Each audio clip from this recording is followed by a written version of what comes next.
வணக்க மக்களே, சற்று முன் வெளியான முக்கியமான அறிவிப்பு. யாரெல்லாம் HDFC வங்கி, SBI வங்கியில் அக்கவுண்ட் வச்சுருக்கீங்களோ அவங்களுக்கெல்லாம் 2 புதிய அறிவிப்புகள் வெளியாகியிருக்கு. இந்த அறிவிப்புகள் என்னென்ன அப்படின்னு தெரிஞ்சுக்க இந்த வீடியோவை ஸ்கிப் பண்ணாமல் முழுசாக பாருங்கள். அப்போ தான் SBI வங்கி, HDFC வங்கி என்ன சொல்லியிருக்காங்க அப்படிங்கிறது தெளிவாக புரியும். இப்போ வாங்க வீடியோக்குள்ளே போயிடலாம். முதல்ல HDFC வங்கியின் அறிவிப்புகளை எல்லாம் பார்த்துடலாம். SBI எப்படி பொதுத்துறை வங்கிகளில் மிகப்பெரிய வங்கியோ அதை போலவே தனியார் துறை வங்கிகளை பொறுத்த வரைக்கும் HDFC தான் மிகப்பெரிய வங்கி. ஏன்னா இதில் ஏராளமான வாடிக்கையாளர்கள் இருக்கிறாங்க. HDFCயில் பலவிதமான லோன்கள் கொடுத்துட்ருக்காங்க.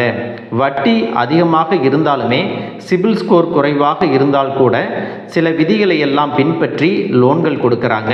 நம்முடைய தேவைகளுக்கு எங்கேயும் லோன் கிடைக்கல அப்படிங்கிற பட்சத்தில் நீங்கள் HDFCயை ஒரு முறை ட்ரை பண்ணி பார்க்கலாம். HDFC பேங்க்கில் அக்கௌண்ட் வச்சிருக்கிற அனைத்து நபர்களுக்குமே ஒரு அறிவிப்பை வெளியிட்டிருக்காங்க. அது என்னன்னா, இப்போ இருக்கக்கூடிய சூழ்நிலையில் மக்கள் எல்லோருமே தன்னுடைய பணத்தை சேவிங்ஸ் பேங்க் அக்கௌண்ட்டில் வச்சுக்கிறது இல்லை. அதுக்கு பதிலாக ஏதாவது ஒரு ஃபிக்ஸட் டெபாசிட்டில் வச்சிட்றாங்க.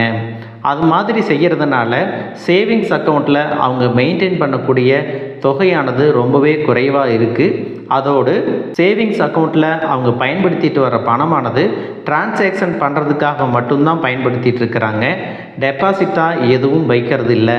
இதன் காரணமாக HDFC கஸ்டமர்களுக்கு அதிகமான வட்டி கொடுக்க முடியறதில்லை அப்படின்னு சொல்லியிருக்காங்க. அதனால் சேவிங்ஸ் அக்கௌண்ட்டில் இருக்கக்கூடிய பணத்துக்கு 2.75% அதனுடைய வட்டி விதத்தை குறைச்சிருக்கிறாங்க. அதுவே நீங்கள் 50 லட்சத்துக்கும் மேலே உங்களுடைய சேவிங்ஸ் அக்கௌண்ட்டில் பணம் வச்சுருந்தீங்க அப்படின்னா அதுக்கு மட்டும் 3.25% குறைச்சிருக்காங்க. இதைத்தான் இப்போ புதிய அப்டேட்டாக வெளியிட்டிருக்காங்க. இந்த அறிவிப்பை பற்றி நீங்கள் என்ன நினைக்கிறீங்க அப்படிங்கிறத கமெண்ட் பாக்ஸில் சொல்லிட்டு போங்க. ரெண்டாவதாக பார்த்தீங்கன்னா, ஸ்டேட் பேங்க் ஆஃப் இந்தியாவில் ஒரு முக்கியமான அப்டேட் கொடுத்துருக்காங்க. யாரெல்லாம் ஸ்டேட் பேங்க் ஆஃப் இந்தியாவில் அக்கௌண்ட் வச்சுருக்கீங்களோ அவங்களுக்கு ஒரு முக்கிய அப்டேட் கொடுத்துருக்காங்க. அது என்னென்னா, யாரெல்லாம் ஆன்லைன் மூலமாக, அதாவது YONO SBI, internet banking, mobile banking மூலமாக நீங்கள் டிரான்சாக்ஷன் பண்ணுறீங்க அப்படின்னா அதோட UPI transaction, PhonePe, GPay, Paytm இது மாதிரி UPI செயலிகளை பயன்படுத்துகிறீங்களோ அவங்க எல்லோருக்குமே ஆன்லைன் டிரான்சாக்ஷன் பண்ணுறதுக்கான கட்டணமாக மாதம் ரூபாய் 200 பிடிக்கப்படும் அப்படின்னு சொல்லியிருக்காங்க. இதுலேயுமே பார்த்தீங்கன்னா மினிமம் இவ்வளவு டிரான்சாக்ஷனுக்குள்ளே தான் பண்ணணும், ஒரு லிமிட்டு தாண்டி நீங்கள் டிரான்சாக்ஷன் பண்ணனா அதுக்கு சார்ஜஸ் வரும் அப்படின்னும் சொல்லியிருக்காங்க.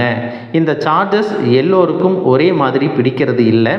ஏன் அப்படின்னா இது கிராமத்தில் இருக்கக்கூடிய பேங்க்குகளுக்கு ஒரு மாதிரியும் நகரத்தில் இருக்கக்கூடிய பேங்க்குகளுக்கு இன்னொரு மாதிரியும் இருக்குது.